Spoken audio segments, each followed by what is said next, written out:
IIPC, Instituto Internacional de Projeciologia e Conscienciologia. Fone 3025 3135. Acesse www.iipc.org.br. Olá, boa tarde. Você está assistindo a TV Floripa, canal 4 da NET, emissora comunitária de Florianópolis. Você também pode nos acompanhar ao vivo pelo site www.tvfloripa.org.br. Todas as quartas-feiras conversamos com professores do IIPC, Instituto Internacional de Projeciologia e Conscienciologia. Eles nos esclarecem sobre a utilização das bioenergias no cotidiano, a experiência fora do corpo, a realização da nossa programação existencial, além de ajudar a responder antigas questões como de onde viemos, para onde vamos, o que estamos fazendo aqui e, afinal de contas, quem somos nós.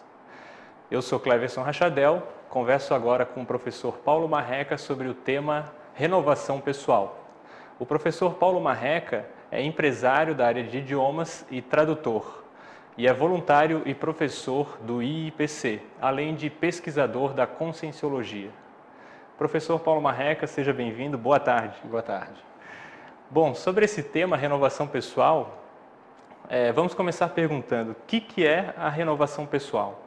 Bom, a renovação pessoal, como a própria expressão já diz, refere-se à troca a mudanças, né? Muitas vezes a virada de mesa, mas também pode se referir a algumas pequenas mudanças médias e mudanças maiores, que a consciência que a pessoa deve fazer para melhorar a sua existência, para melhorar a sua interação com as pessoas, com o meio, de forma a extrair ou retirar melhor proveito das suas vivências. Então, por exemplo, quando nós falamos em renovação pessoal, existem as renovações que são impostas pela vida e existem as renovações que a pessoa planeja, usando técnica, né? E é dessas renovações também que nós vamos falar um pouco aqui, porque a Conscienciologia trabalha com a pesquisa da consciência com o objetivo de acelerar a evolução da consciência, né? Não você apenas seguir o fluxo da vida e deixando a vida te levar, né? Então nós vamos falar mais de técnicas, de formas que nós podemos utilizar para acelerar a nossa evolução. Certo. E em relação à renovação pessoal, então assim, existe um momento em que a pessoa identifica que ela precisa fazer a renovação pessoal? O que é o sinal, os sintomas de que há a necessidade dessa renovação? Existem os sintomas, no caso, por exemplo, a pessoa às vezes ela pode começar a se sentir insatisfeita com seus resultados ou com as suas relações, com o seu trabalho. Muitas vezes pode também, essa renovação pessoal pode advir de um acidente que a pessoa sofreu, ou seja, ela às vezes tem que modificar a sua maneira de encarar a vida. Então, a renovação pessoal ela pode ocorrer de diversas formas. A mais comum é que as pessoas se encontram em crise, insatisfeitas com a sua realidade, e elas começam a se fazer perguntas se não haveria uma outra forma de viver. E aí, geralmente, as pessoas vão atrás, né, de outras formas de fazer aquilo que ela vinha fazendo até então. Uhum. Bom, a renovação pessoal, ela pode ser, então, ela poderia ser imposta pela realidade ao redor dela. Então, assim, as pessoas, familiares ou amigos, ou a própria circunstância que ela vive, pode impor que a pessoa se renove? Sim, existe, por exemplo, o caso clássico da pessoa que tinha um trabalho, né, uma situação financeira estável, tinha o seu trabalho e, por uma mudança na economia, perde o trabalho e tenta, então, se recolocar no mercado e não consegue, por uma série geralmente por uma questão de uma crise econômica. Muitas vezes essa situação vai forçar a pessoa a mudar de área, ou seja, ela vai ter que procurar, às vezes vai ter que voltar a fazer uma especialização, buscar novos conhecimentos. Esses novos conhecimentos às vezes também vão gerar crises, porque ela vai ter que abandonar uma área onde ela já tinha um certo conforto, um certo domínio, né, para talvez fazer um ajuste na sua formação, para poder se adequar ao mercado. Então, esse é o tipo de renovação que é imposta pela realidade, né? Mas também existem outras formas de realização imposta pela realidade por causa de um acidente, por exemplo. A pessoa pode passar por o que nós chamamos de uma EQM, uma experiência de quase morte, onde ela sofre um acidente, sai do corpo, ou seja, ela tem uma vivência que mostra para ela que a vida continua, que é mais do que só isso daqui, e ela pode voltando à sua, sendo no caso uma experiência de quase morte, ela volta ao seu corpo, retoma a sua vida, mas agora começa a abordar a vida de uma maneira diferente, ela começa a perceber que aqueles valores que ela tinha até então não servem mais. Então, se era uma pessoa que achava que não existe mais nada depois, eu vou levando a minha vida conforme os dias vão passando, de acordo com os desafios que vão se apresentando, ela começa a perceber que talvez ela precise planejar mais, que talvez ela possa ter um propósito para estar aqui. Então, esse é um tipo de mudança também que é imposta por um acidente, ou seja, vem de fora, mas que já é um pouco diferente lá da outra em que ela perdeu o emprego, que talvez não gere uma crise mais profunda. Talvez a pessoa se adapte mudando de área, mas continue vivendo. Daqui a pouco, mais à frente, ela pode ter uma nova mudança e ter que passar por outra crise, ou seja, ela não fez uma mudança muito profunda. Ela mudou, às vezes, a circunstância, mas não fez uma mudança interna. Então, são duas situações em que a mudança, a renovação pessoal veio de fora, ou seja, foi imposta pelo ambiente, né, pelas circunstâncias, mas com resultados bastante diferentes no final. Então, você pode ver aí que, como a consciência é muito complexa, também as situações que envolvem as consciências, ou seja, envolvem a nós, seres humanos, também são situações bastante complexas. Uhum. E aí, então, aproveitando esse gancho, existe uma diferença qualitativa entre uma renovação pessoal feita de dentro para fora, daquela que é feita de fora para dentro, assim, geralmente, sim. Embora muitas vezes essa mudança de fora para dentro pode também desencadear uma mudança de dentro para fora, né? Então, de novo, mostrando aí a dinâmica e a complexidade da consciência e das situações nas quais as consciências vivem.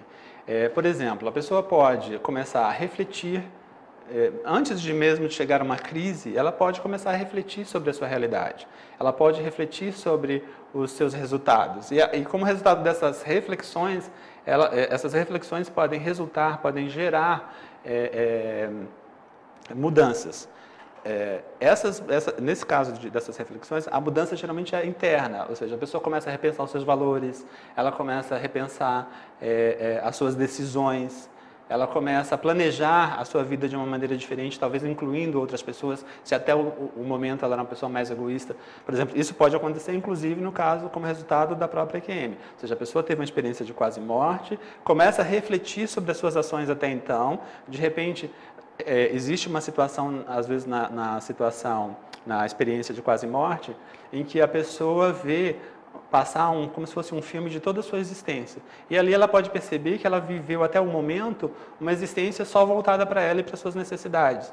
E aí ela pode fazer uma correção de percurso, né? Fazer um ajuste na sua existência até aquele momento. Ou seja, passar talvez a continuar pensando em si, mas incluir as outras pessoas nas suas decisões e nas suas ações. Então, daqui a pouco também isso vai influenciar nos seus sentimentos, vai influenciar nos seus pensamentos, nas suas energias, ou seja, suas ações vão começar a serem diferentes daquelas que ela tinha anteriormente. Então, você vê aí uma situação clara de mudança que vem de fora, mas que gera, ou que pode gerar uma reflexão e uma mudança interna. Essa mudança não se dá da noite para o dia, não quer dizer que a pessoa da noite para o dia vai virar, vai modificar completamente, mas ela vai começando aos poucos a tentar viver de acordo com os novos valores, de acordo com aquilo que ela passou a identificar como seus novos valores. Que é também um outro problema, porque às vezes nós aceitamos novos valores, nós passamos a admitir aqueles novos valores, mas ainda nós temos que começar a viver e agir de acordo com aqueles valores, né? Então, você teve uma experiência e aí você passa a admitir que existe a vida após a morte, que talvez você tenha um plano para estar aqui, talvez tenha uma razão de você estar aqui, só que entre esse conhecimento e as suas ações, às vezes há uma distância, né? Às vezes, de vez em quando, a pessoa tem umas recaídas, volta a viver como ela estava vivendo antigamente. Então, existe uma necessidade de, então, materializar esses valores, ou seja, passar a viver de acordo com esses valores, até ações que reflitam esses valores.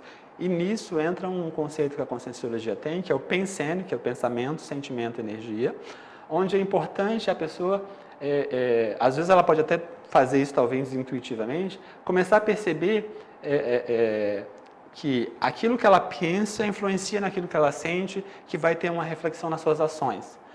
Mas, da mesma maneira, as suas ações interferem nos seus sentimentos, que interferem nos seus pensamentos. Então, a pessoa começar também a identificar, aí a gente já parte para uma forma, talvez, de técnica, né? Por exemplo, a pessoa pode pegar esse conceito de pensene e começar a observar a si mesma e identificar. Eu sou uma pessoa que age, que as minhas ações, os meus eventos, eles são resultados mais de um processo de bastante pensamento, eu penso muito antes de agir, às vezes demorando e perdendo até o momento de ter a atitude ou a ação ideal, ou eu sou mais daquela pessoa emocional que tem uma vivência e já começo a sentir antes mesmo de pensar ou de refletir. Né? Eu sou mais reacionário, ou sou daquela pessoa que arregaça as mangas e parte para a ação, ou seja, sem pensar, sem refletir e sem sentir muito, né, perceber muito aquilo que ela está vivenciando. Então, às vezes, a pessoa que começa a fazer isso, ela começa já a ter uma vivência mais organizada, né? Ela começa a interagir com o meio de uma forma mais eficiente, né? Porque ela passa aí a interferir diretamente nos seus resultados e não simplesmente reagir aos eventos pelos quais ela passa. Só para fazer uma pontuação antes do intervalo, é a questão uma pessoa pode, nos dias de hoje, se preocupando tanto com aparência, com estilo pessoal e marketing pessoal, as pessoas podem fazer mudanças que são só superficiais e não repercutir em nada internamente? Eu diria que todas as mudanças, mesmo as mudanças superficiais, em alguma coisa ela vai refletir, mas não necessariamente internamente. Às vezes ela vai refletir na maneira como as pessoas a veem. Por exemplo, você mudar o guarda-roupa, mudar o corte de cabelo, vai ter um impacto nas pessoas e na maneira como as pessoas o veem. E talvez isso possa ter um impacto em como você se vê. Agora, é possível que você faça apenas uma mudança de capa, né? Só mudou a capa, fez uma nova edição, botou uma capa nova, como um livro lá, que vai atrair as outras pessoas, mas você vai abrir o livro e todo o conteúdo é igual. Então, isso pode sim ocorrer, porque essa mudança que vem de dentro, ou seja, a mudança de conteúdo, que é uma mudança mais, né, do ponto de vista do que a gente procura, mais importante. Mas é importante também que essa mudança de conteúdo se reflita no exterior, ou seja, ela vai ter uma reflexão, né, no caso do livro, muitas vezes ela pode ter refletir na capa do livro. Então, no nosso caso, isso vai aparecer às vezes nas nossas energias, vai aparecer, deveria absolutamente aparecer nas nossas ações e nos nossos sentimentos e na maneira como nós reagimos emocionalmente quando enfrentamos certas situações. Ok. Bom, voltamos após o intervalo com mais explicações, comentários do professor Paulo Marreca sobre renovação pessoal.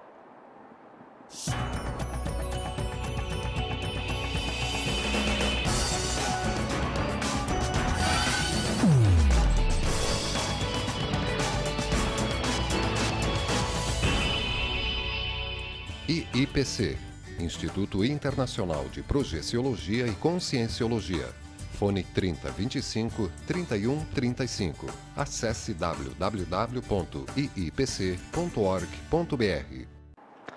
Olá, voltamos aqui à nossa entrevista com o professor Paulo Marreca a respeito do tema renovação pessoal. Aqueles telespectadores que estão nos acompanhando e têm interesse em conhecer e ter mais informações podem ligar agora mesmo para o IPC nos telefones 3224-3446 ou 3025-3135. Os voluntários do IPC lhe ajudarão e tirarão maiores dúvidas, ok? Bom, vamos voltar então aqui à nossa conversa, né, professor Paulo? E aí a questão que vem à tona agora é a seguinte: como que as renovações que a pessoa realiza interferem no seu grupo? Bom, as renovações, de forma geral, elas mexem, eu diria, bastante com o grupo, né? Porque muitas vezes o grupo estava acostumado com um padrão de comportamento, com um padrão de reação, uma forma de agir. Muitas vezes, vários dos amigos estavam acostumados, não só acostumados, mas se atraíram, ou seja, se interessaram naquela pessoa por causa daquele comportamento.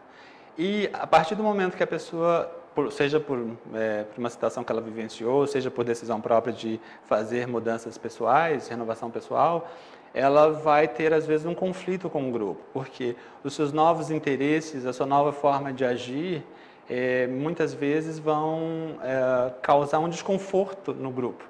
Então, por exemplo, aquela pessoa que, de repente, passa a priorizar a sua própria evolução e começa, então, a estudar, a querer se entender melhor, entender como ela funciona, como que como é que ela interage energeticamente, como é que são as suas interações com as pessoas. De repente, ela pode começar a abandonar alguns hábitos. Então, se ela tinha o hábito de toda sexta-feira sair para o happy hour, para beber, de repente ela começa a faltar, ou seja, ela não se interessa mais naquilo, porque ela mudou os seus interesses. Muitas vezes, na maioria das vezes, a renovação traz novos hábitos, novos interesses, e você abandona certas maneiras, né, arcaicas ou maneiras antigas de funcionar.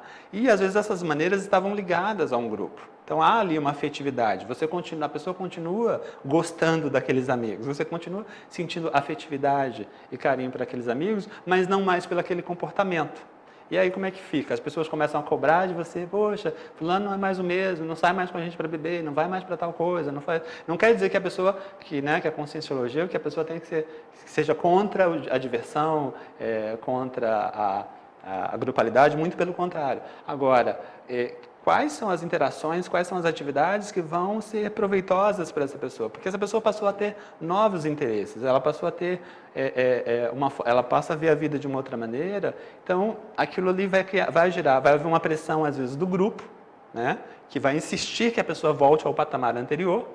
E, às vezes, se a pessoa não estiver muito firme nas suas decisões, é muito fácil ela voltar e recuar, porque ela fica... E aí entra também a questão infantil, que é a chantagem emocional, né? Então, poxa, você não gosta mais da gente?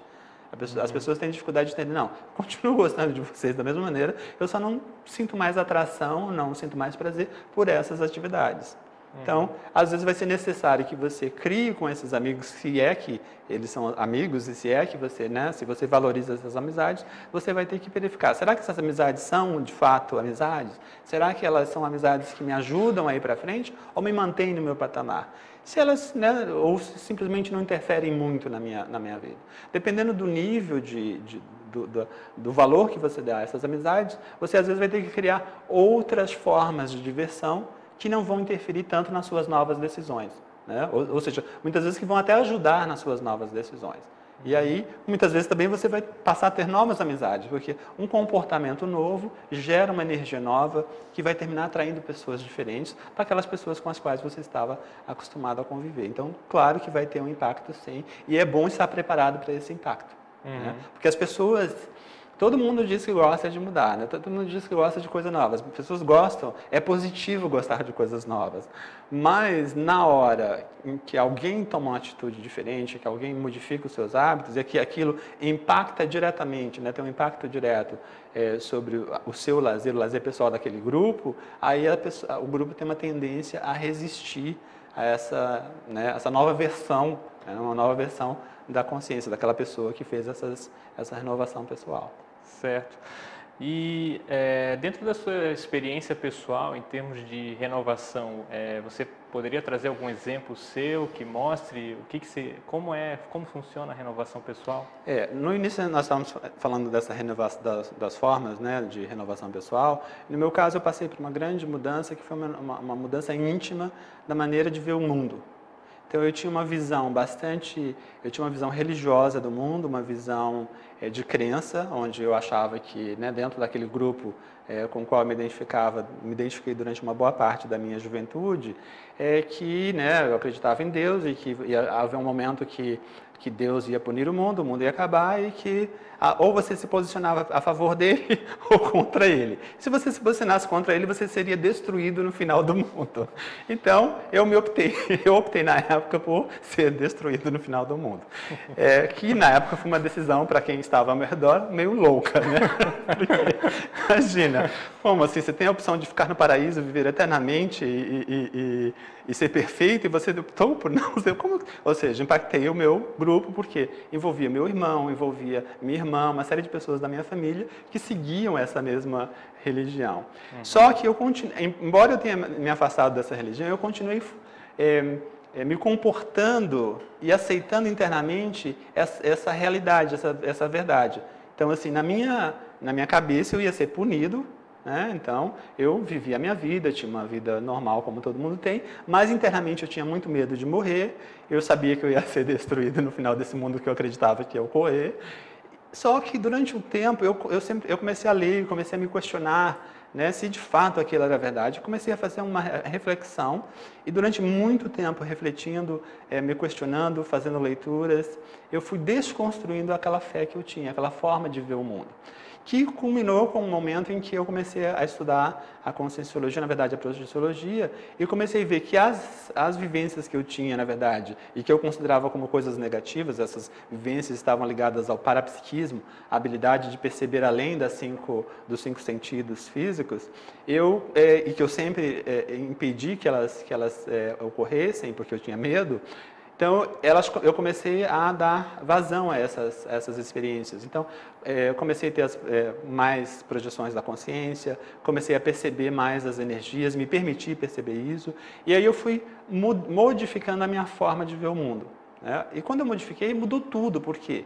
Porque eu acreditava, então eu parei, né? Então não acreditava mais. Agora eu vou ter minhas próprias experiências. Inclusive, nós sempre falamos na Conscienciologia, não acredite em nada, nem mesmo no que lhe disserem aqui nessa entrevista, tenha suas próprias experiências pessoais, e tire as suas conclusões. Então, eu tive que substituir a crença pela ciência, ou seja, observar, depois analisar as minhas interações, as formas de agir e depois propor, fazer um diagnóstico, propor novas experiências, situações de autoenfrentamento. Então, muda tudo, porque aí eu passo a ter, eu tive que ter responsabilidade sobre todas as minhas ações. Eu tive que ter responsabilidade sobre todos os meus pensamentos. Não haveria mais um salvador, um herói, um super-herói que viria me resgatar, né? Mas também não haveria essa opção de ou você está do meu lado ou você será destruído, né? Ficou tudo muito mais complexo. Por quê? Se eu aceitava antes que havia um corpo físico e que esse corpo físico seria destruído para sempre, eu fui aos poucos, pelas minhas vivências de projeção da consciência, ou seja, a saída do corpo, verificando em loco, de forma real, que havia algo a mais. E aí eu fui reajustando, trocando, né, jogando fora alguns valores, que na verdade não serviam para nada, e passando a construir novas formas de ver o mundo. E aí muda, porque muda a sua responsabilidade, você passa a ter uma responsabilidade maior, como eu estava falando em relação ao início, em relação às outras pessoas, em relação ao nosso planeta, né? Então, essa foi a minha mudança maior, e junto com essa mudança, houve a mudança a renovação em relação ao medo da morte. Eu eliminei o medo da morte. Então, se eu tinha muito medo de morrer, isso foi eliminado nesse processo. E essa renovação permitiu outras renovações, porque não adiantava eu fazer renovações, né, exteriores, né, à minha pessoa, mudando de cidade, de emprego, de país, como aconteceu comigo, sendo que eu continuava com as mesmas crenças. Para onde eu fosse, eu ia continuar com medo da morte. Agora, quando eu mudei eu eliminei esse medo, todas as minhas interações mudaram, né? A minha realidade mudou. Então, isso daí permitiu outras renovações e eu continuo atrás de novos traços, novas formas de funcionar que eu ainda tenho, que algumas delas estão ligadas a essa forma religiosa de agir, para poder me propor novos desafios e mais renovação. Certo, certo. Ok, professor Paulo, nós vemos que você trouxe aqui 2 livros, né? Também tem algumas atividades do IPC aí para a gente informar. Quais são os livros aí, quais as atividades? Os 2 livros aqui, um deles é o Autocura através da reconciliação. Um dos problemas das pessoas são os conflitos pessoais, né? Os conflitos muitas vezes na família, é bastante comum, e aprender a se reconciliar com as pessoas, tanto as pessoas intrafísicas, ou seja, os nossos familiares intrafísicos, que têm carne e osso de corpo, como os nossos familiares extrafísicos, aquelas pessoas que já passaram pela morte física. E esse livro nos ensina várias técnicas de reconciliação. E o outro que é o Coragem para Evoluir, que também traz algumas dessas técnicas que eu falei aqui sobre essa abordagem científica da vida, ou seja, você observar, identificar traços pessoais que podem ser modificados para você acelerar a sua evolução. Os 2 livros trazem várias técnicas bastante interessantes para a pessoa que está interessada em se melhorar. Nós temos no dia 15/3, 19h30, na Avenida Rio Branco, 354, sala 810, na verdade, na Sala do Ático, no dia 15/3, a palestra gratuita Bioenergias e Desempenho da Consciência.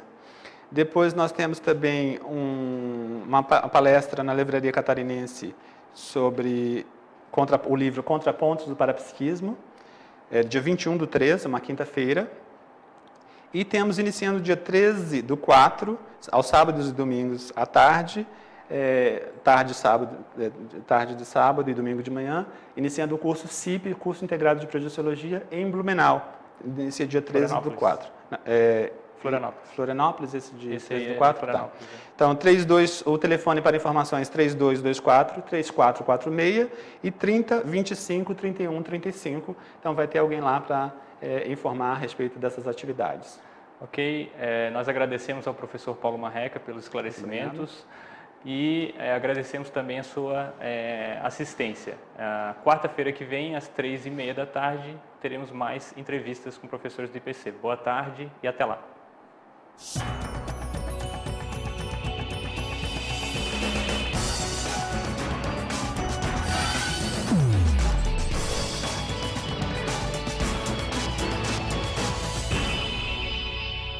IIPC, Instituto Internacional de Projeciologia e Conscienciologia. Fone 3025 3135. Acesse www.iipc.org.br.